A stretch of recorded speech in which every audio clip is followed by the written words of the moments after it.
వాళ్ళై స్వతహాగా నిర్ణయం తీసుకునే బదులు ఒక ప్లెబిసైట్‌ను అంటే ప్రజాభిప్రాయ సేకరణ చేసి ఉంటే బాగుండేది. అప్పుడు ఇంత ఫాస్ట్ ఇంటర్నెట్ కానీ, ఇంత టెక్నాలజీ కానీ లేదు.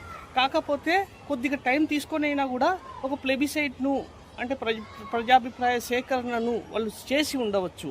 అంటే మతపరమైన రాజ్యంగా ఏర్పడాలనా, లేకపోతే సెక్యులర్ స్టేట్‌గా నిలబడాలనా అనేది ప్రజల నుంచి అడిగి తెలుసుకొని ఉంటే సరిపోయేది.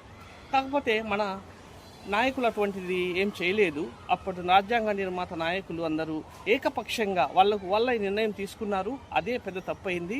అది ఇప్పటికీ మన దేశాన్ని వెంటాడుతోంది.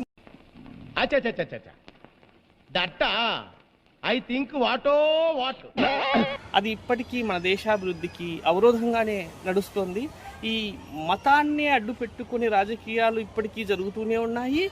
మతమే మన అభివృద్ధికి పెద్ద అవరోధంగా వాళ్ళై స్వతహాగా నిర్ణయం తీసుకునే బదులు ఒక ప్లెబిసైట్‌ను అంటే ప్రజాభిప్రాయ సేకరణ చేసి ఉంటే బాగుండేది. అప్పుడు ఇంత ఫాస్ట్ ఇంటర్నెట్ కానీ, ఇంత టెక్నాలజీ కానీ లేదు.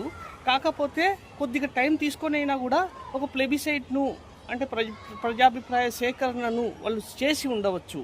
అంటే మతపరమైన రాజ్యంగా ఏర్పడాలనా, లేకపోతే సెక్యులర్ స్టేట్‌గా నిలబడాలనా అనేది ప్రజల నుంచి అడిగి తెలుసుకొని ఉంటే సరిపోయేది.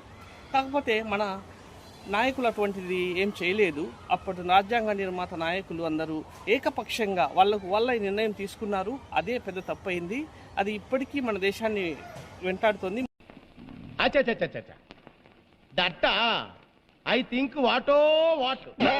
అది ఇప్పటికీ మన దేశాభివృద్ధికి అవరోధంగానే నడుస్తోంది.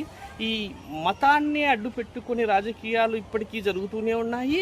మతమే మన అభివృద్ధికి పెద్ద అవరోధంగా